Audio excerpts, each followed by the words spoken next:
Hey guys, welcome back to Mind Your Conversions, brought to you by Fibr. If you're new here, this is where we break down the art and science of marketing with our hosts, Liv and Max. They will help you understand marketing better, explore fresh strategies, and most importantly, drive higher conversions. So whether you're a seasoned pro, or even if you're just getting started, you're at the right place. All right, let's dive in. Today, we're all about landing page analytics. But not just, staring at the numbers. We're going deeper. Like, what are these numbers trying to tell us about the people visiting our pages? We've got this awesome guide to help us out. Should be good. Absolutely. We're going to break down some real examples, show you how to spot problems, the tools that can help you understand the why behind the data, and in the end, better landing pages. Pages that actually get people to do what you want. This whole thing makes me think about that time I launched a landing page for a photography course. Total flop. Oh, no. Bounce rate was crazy high. Had no idea why. Felt like I was throwing a party and everyone just turned around and walked out before even grabbing a drink. Oof, yeah, I think we've all been there. And that's exactly where knowing the difference between analytics and analysis really matters. Just seeing a high bounce rate in, say, Google Analytics, well, that's just a signal, right? Tells you someone's off. Then you got to figure out what that something is. Okay, so let's say I'm staring at Google Analytics. All those numbers. Where do you even begin? First things first, let's be clear about analytics versus analysis. Analytics is like taking your landing page's temperature, you get the raw numbers, bounce rate, time on page, all that. Analysis, that's where we put on our detective hats. We figure out why the temperature is what it is. So analytics says, hey, you're sick. And analysis helps you figure out, is it a cold? The flu? Or maybe I just need a nap. Precisely. And a lot of folks are still figuring out Google Analytics 4, GA4. Yeah, it's a whole different beast. It is. It's all about events and user journeys now, not sessions like in Universal Analytics.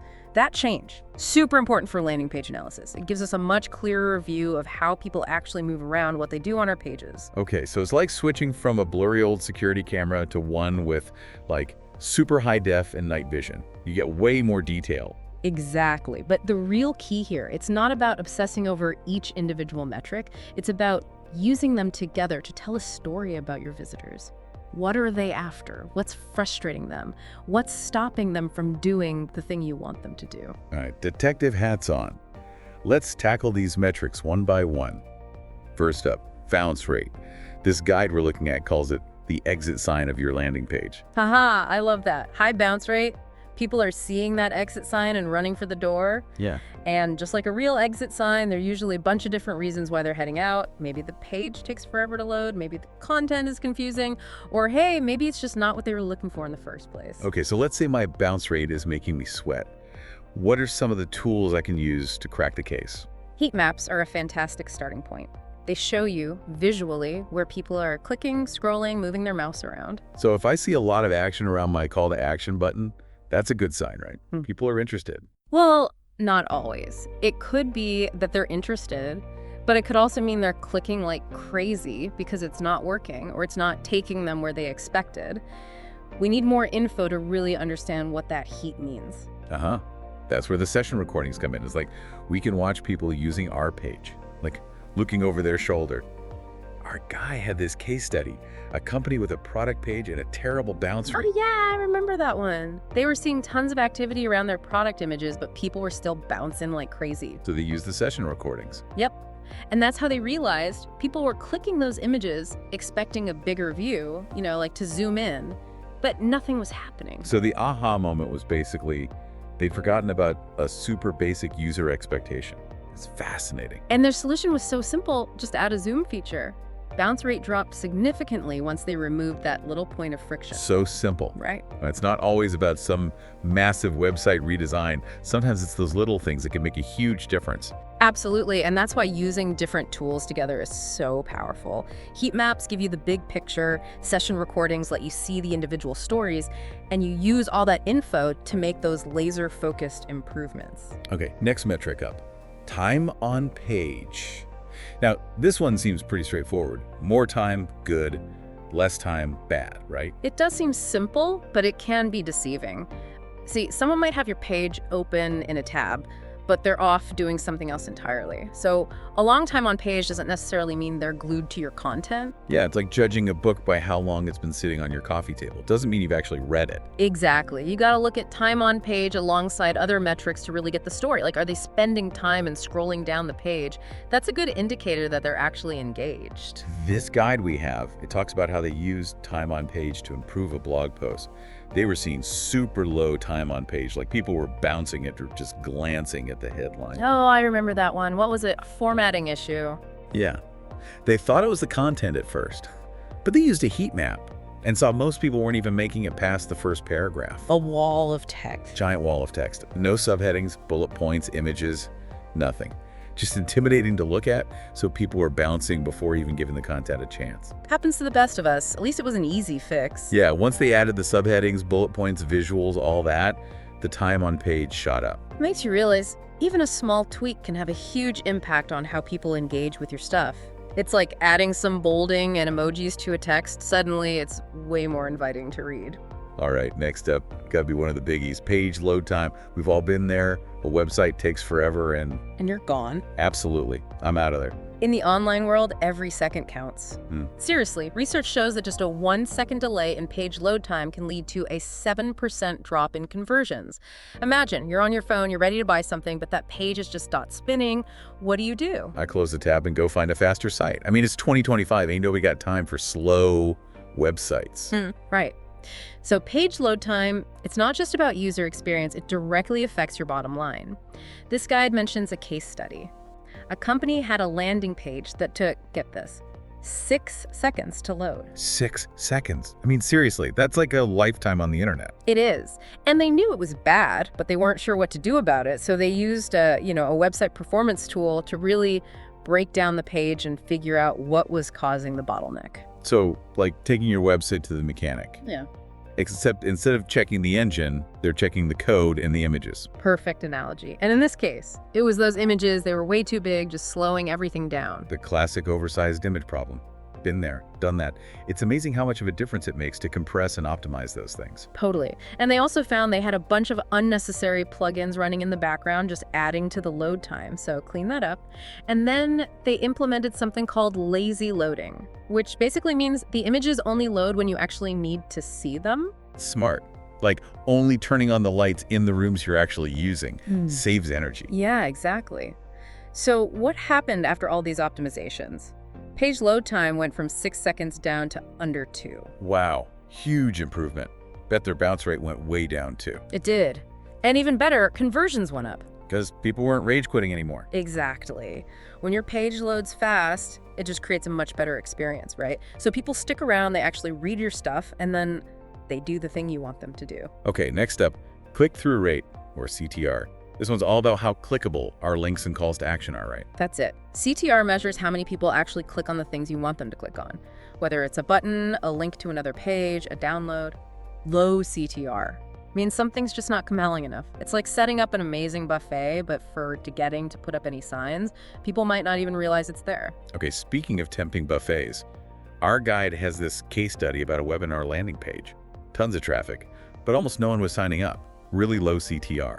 Oh, right. What was it? Was it the button? They couldn't figure it out at first. Headline was strong, the webinar topic was relevant, but people just weren't clicking that registration button. So they pulled out the heat maps and the session recording? Of course.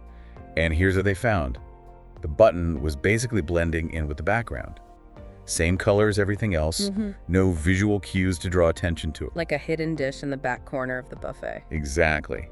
They finally realized, duh, we need to make this thing stand out. Redesigned the button, gave it a contrasting color, made it bigger, added some white space around it. And that did the trick. Oh yeah, CTR went through the roof. People could actually see the button now. It's amazing how the simplest things can have such a big impact. Easy to forget to take a step back and look at our pages like a new visitor would. Are we making it obvious what we want people to do? Are we visually guiding them? Those are great points. Which leads us to, I think, what everyone really wants to know about. Conversion rate. The holy grail. How many people are actually doing the thing you want them to do? Whether that's buying something, signing up for your email list, whatever. And a low conversion rate. Yeah. Painful. It's like getting all dressed up for a date. You show up at the restaurant and Nothing. No second date, no text, just ghosted. Ouch. Yeah, I get that. You've put all this work into the page, you're driving traffic, but they're just not converting. Can be a lot of reasons why. Like what? Maybe the experience is clunky. Maybe your call to action is confusing, or it doesn't create that sense of urgency, or maybe people just don't trust your brand or what you're offering yet. It really is like a relationship. Communication issues, lack of chemistry. Maybe you just haven't built that trust yet. Exactly. Our guide had a case study about this company. Their free trial landing page was converting terribly. Plenty of clicks on that start free trial button, but then people were abandoning the process before they even made an account. Interesting. What was going on there? They used session recordings, saw that the registration form was just way too long, asking for a ton of info they didn't really need at that stage. Ugh. The dreaded long form. I've definitely abandoned a form or 2 or 10 when it felt like they were asking for my entire life story. It's a balancing act, right? You want enough info to qualify your leads, but you don't want to scare people away. Oh, how'd they fix it? Went minimalist. Cut any fields that weren't absolutely essential. Made the remaining ones super clear and concise. Then they added a few things to boost trust testimonials, security badges, just to give people that extra reassurance. Good strategy. Payoff. Conversion rates went way up, the form wasn't intimidating anymore, and people felt better about giving their info. I'm really starting to feel like a landing page detective now. Finding those clues, figuring out the why behind the numbers, and using that to create a better experience for everyone. That's what it's all about. And speaking of detective work, there's one more metric we gotta talk about. Exit rate. Understanding why people are leaving. Okay, this is different from bounce rate, right? Yeah, it is. Bounce rate is just about people who leave after viewing a single page. Exit rate tells us how many people leave from a specific page, no matter how many other pages they've seen during their visit. So, like tracking the leaky faucets in our website, we want people to flow through the site, but some pages have bigger leaks than others, letting those visitors escape. Haha, I like that.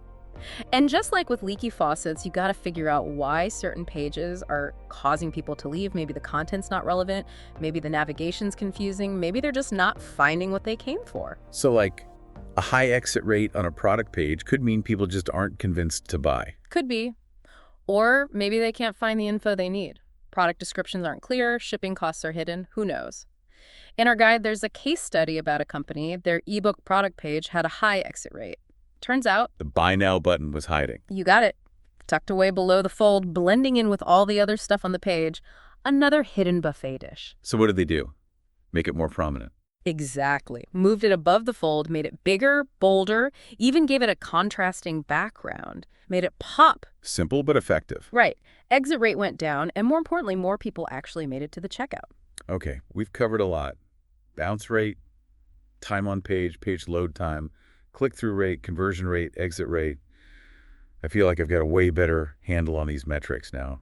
But what about the tools themselves? We've mentioned heat maps and session recordings, but what else is out there? Well, we've talked about Google Analytics, but there's a whole world of other tools out there. One I really like is Hotjar. Hotjar. Okay, tell me more. It's this all-in-one platform.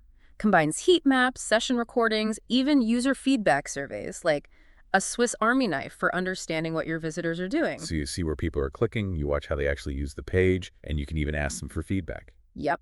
Really powerful combo for uncovering insights and making smart decisions. Oh, and another tool worth mentioning, Fibr AI. Fibr AI, what's that one all about? This one's all about personalization and experimentation. It's got this free A/B testing tool that's awesome. So you can test different versions of your landing pages head to head, see what works best. Exactly. It's like your own little virtual lab. Run your tests, let the data guide your choices. Love that. No more guessing games. And here's the really cool part. Fibr AI has got this AI engine that gives you recommendations based on, like, best practices and what tends to convert well.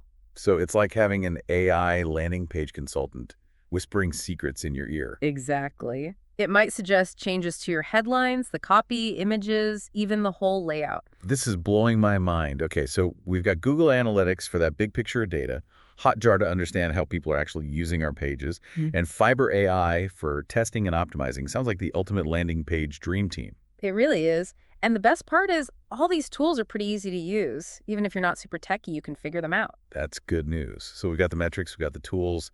Any big takeaways our listeners should really remember? Well, the most important thing, landing page analysis, isn't about getting lost in the numbers. It's about using those numbers to tell a story about your visitors.